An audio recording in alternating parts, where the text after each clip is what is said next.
નમસ્કાર, આપ જોઈ રહ્યા છો લખત ન્યૂઝ અપડેટ ચેનલ। તમામ સમાચાર અને અપડેટ મેળવવા માટે ચેનલને સબસ્ક્રાઇબ કરો અને બેલ આઇકન પર ક્લિક કરો જેથી તમામ સમાચાર અને અપડેટ તમને મળી રહે। સુરેન્દ્રનગર લોકસભાના મતદાન બૂથો ઉપર ઈવીએમ સહિત સ્ટાફની ફાળવણી ધાંગધ્રા 64 વિધાનસભાના 42 રૂટનું 325 બૂથો ઉપર વિતરણ કરવાની પ્રક્રિયા હાથ ધરવામાં આવી। સમગ્ર ભારત દેશમાં લોકશાહીના પર્વ એટલે લોકસભા સામાન્ય ચૂંટણી 2024ના મતદાનને માત્ર ગણતરીની કલાકો જ બાકી રહી છે ત્યારે તંત્ર દ્વારા તમામ સુવિધાઓ ટેકનોલોજી સુરક્ષાથી સજ્જ બની કામગીરી હાથ ધરવામાં આવી છે।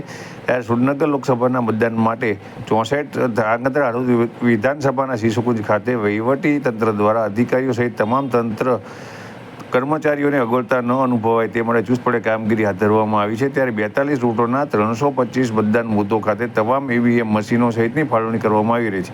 આ ઉપરાંત તમામ ચૂંટણીમાં રોકાયેલ અધિકારીઓ કર્મચારીઓને અગવડતા ન પડે તે માટેથી સૂકો નાસ્તો, ફૂડ પેકેટ, ORS, આરોગ્ય ટીમ, સુરક્ષા ટીમ સહિતની ટીમોને ખડેપગે રાખવામાં આવી હતી। આ ઉપરાંત હેટવેને ધ્યાનમાં રાખી બૂથો પર ORS સહિતની વ્યવસ્થા પણ ગોઠવવામાં આવી હતી।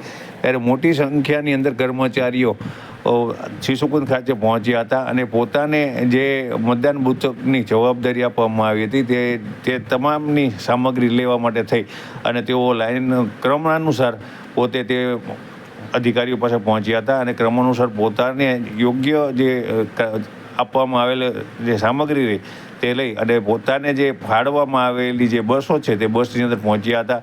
ત્યાંથી તમામ કર્મચારીઓ જે 300 ને ઉપર જે બૂથો આવેલા છે તે તમામ બૂથો ઉપર પહોંચવા માટે થઈ અને બસની અંદર ગોઠવાય અને ધાંગધ્રા શિશુકુંજ ખાતેથી રવાના થયા હતા। આજરોજ 64 ધાંગધ્રા વિધાનસભામાં શિશુકુંજ ખાતેથી કુલ 325 બૂથો પર 42 રૂટનું ડિસ્પેચિંગ કરવામાં આવી રહ્યું છે। વધુમાં કર્મચારીઓને તકલીફ ન પડે એના માટે ORS, પ્રાઇમરી મેડિકલ કિટ અને સૂકો નાસ્તો પણ એમને આપવામાં આવી રહ્યો છે અને બૂથ પર આનુષંગિક વ્યવસ્થાઓ કરવામાં આવી રહી છે જેથી કરી હીટવેવના કિસ્સામાં કોઈ અનિચ્છનીય બનાવ ન બને।